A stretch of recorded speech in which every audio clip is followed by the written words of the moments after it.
abagore bavuga ko bahangayikishijwe no kuba hari bagenzi babo bafite imyumvire yo kubyarira mu ngo nyamara bigira ingaruka zigeze no kuba umuntu yakwitaba Imana. Bakavuga rero ko ibi ngibi bitari bikwiye, ahubwo bari bakwiye kumvira inama z'abaganga bakagana amavuriro, bityo akaba yabafasha kubona iyi serivisi. Ni Patrick Muhirwa, mugenzi wacu wadutegura ibindi kuri nkuru, reka tumukurikire. N'abaturage batandukanye bo mu mujyi wa Kigali bavuga ko hari abaturage usanga bagifite umuco wo kubyarira mu ngo zabo kurenza kugana amavuriro abegereye, abenshi bakabiterwa n'imyumvire ndetse n'inyigisho bakura mu nsengero n'ibindi. Ibi bigarukwaho n'aba baturage babigaragaza muri ubu buryo. Hari abakifite batemera kwa muganga, dore abakifite kuko umugore we nyine ibise byamufatiye ari mu rugo, andi abyara mu rugo nyine, barabyarira kuko kumugese byashe nyine, umwana nawe yaje aba ariho abyarira. Ariko ubwo nyine umwana yabaye muzima, ubwo wacu bashaka imodoka byihuse kugira ngo ajyanwe no kwa muganga adatira mu nzira. Ugasanga umwana wambaye amujyane mu rugo, uwa kabiri gutyo ugifite iyo mico nyine, imyumvire y'umuntu aba afite. Urabona nk'iyo babonye bidashoboka kubyara, bahita bagukora ubutabazi, bakagukorera sezeriyene, niho bibera byiza. Harimo abantu bafite imyumvire ngo batajya kwa muganga, ariko njye abo ngabo ntabwo njya mbashyigikira. Abo ni babandi usanga barigumuye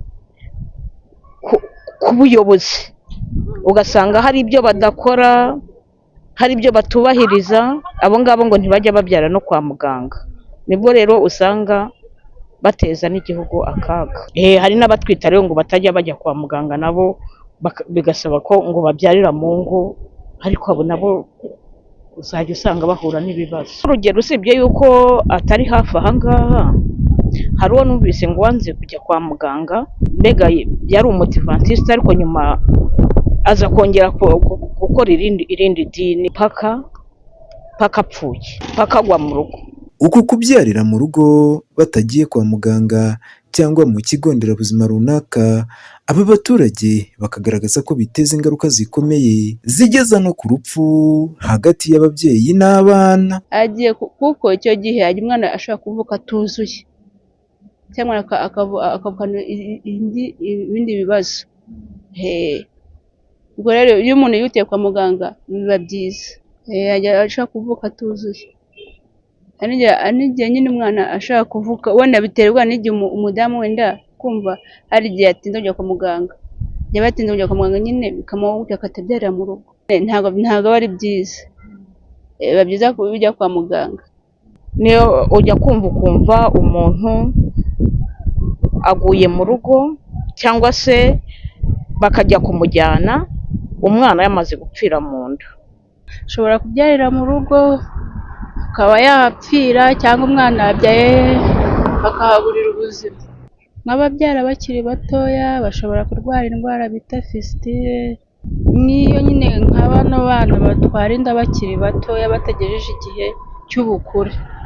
Ushobora kubyarira mu rugo akaba yahura n'ingaruka nyine, akarwara indwara bita kujojoba. Abaturage bagasanga hakwiye kubaho kongera gushishikariza abatuye hirya no hino mu gihugu kugira umuco wo kugana amavuriro abegereye igihe batwite, bityo kubyarira kwa muganga bakabigira umuco. No gushishikariza abagore nyine kujya kwa muganga, no kuba nyine no kubakusanya nyine bakabakoresha inama, bakabakoresha nyine ubukangurambaga barangiza kugira ngo bashishikarize kujya kwa muganga, bagamije kwirinda ibyago bivukira mu bana nyine.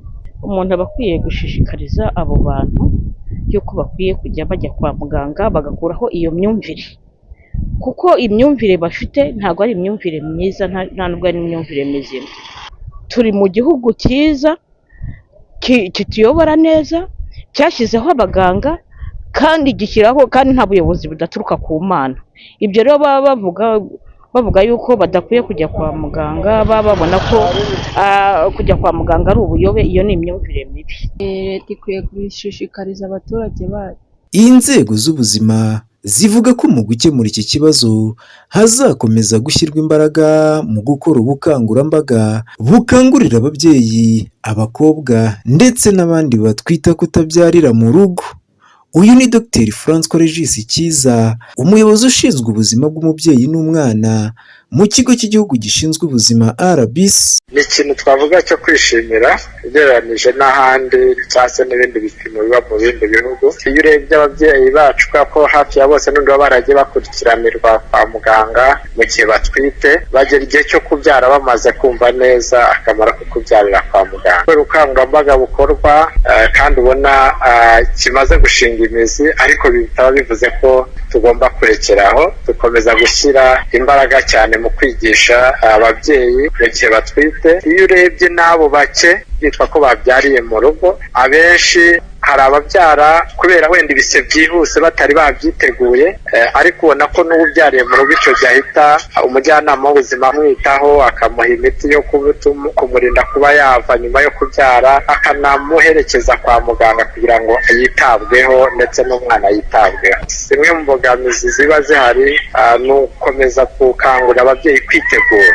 Mu busanzwe kubyarira kwa muganga ni ingenzi cyane ku buzima bw'umubyeyi n'umwana kuko bigabanya impfu za hato na hato. Gusa ntibibuza kuba hari bamwe bakibyarira mu ngo zabo. Ni mu gihe byitezwe ko mu ntego u Rwanda rufite bizagera mu mwaka wa 2030 nta muturage ukibyarira mu rugo.